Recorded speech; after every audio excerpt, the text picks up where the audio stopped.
একদিনকে সকালবেলা মা বলল যে আজকে না আর রান্না করতে ভাল লাগছে না। তাই আমি বললাম যে চলো তাহলে সিমলা বিরিয়ানি দিয়ে বিরিয়ানি খেয়ে আসি। যেহেতু বাবার এক জায়গায় নিমন্ত্রণ ছিল তাই বাবা যায়নি।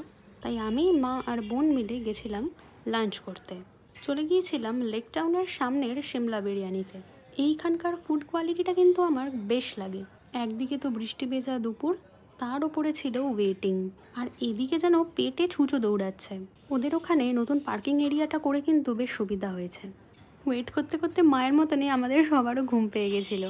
এই খাবার অর্ডার দিয়ে বসে থাকার ব্যাপারটা না ভীষণ চাপের। যাই হোক, তারপরে মকটেলটা চলে এলো। 3জন 3 রকমের মকটেলস আমরা নিয়েছিলাম, যেটা মা তো খেয়ে বললো বেশ ভালোই হয়েছে। তারপরে বহু প্রতীক্ষিত সেই বিরিয়ানি এলো আমাদের প্লেটে। এদের বিরিয়ানিটা এতটাই লাইট আর পারফেক্ট ব্যালেন্স অফ মশালা, যেটা আমার মা বোনের 3জনেরই খুব পছন্দ হয়েছিল। আর একটা সাইড ডিশও নিয়েছিলাম, যেটাও খেতে খুবই ভালো ছিল। আর এই ছিল আমাদের সেই দিনকার আউটফিট। খেতে কিন্তু আমাদের বেশি দেরি লাগেনি।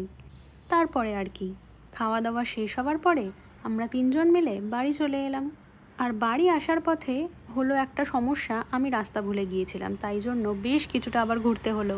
যাই হোক, অনেক দিন পরে আবার ভিডিও আপলোড করলাম, because in the meantime কলেজের প্লেসমেন্ট নিয়ে খুব বিজি ছিলাম, সেই কারণে আমার ভিডিও দেওয়া একদমই হয়ে ওঠেনি। বাট হ্যাঁ, এবার থেকে ট্রাই করব রেগুলারলি ভিডিও আপলোড করার। আর হ্যাঁ, এরপর কিন্তু আমাদের দীঘা ট্রিপের ভিডিও খুব তাড়াতাড়ি আসতে চলেছে। সো আজকের মতন এই পর্যন্তই। Bye bye.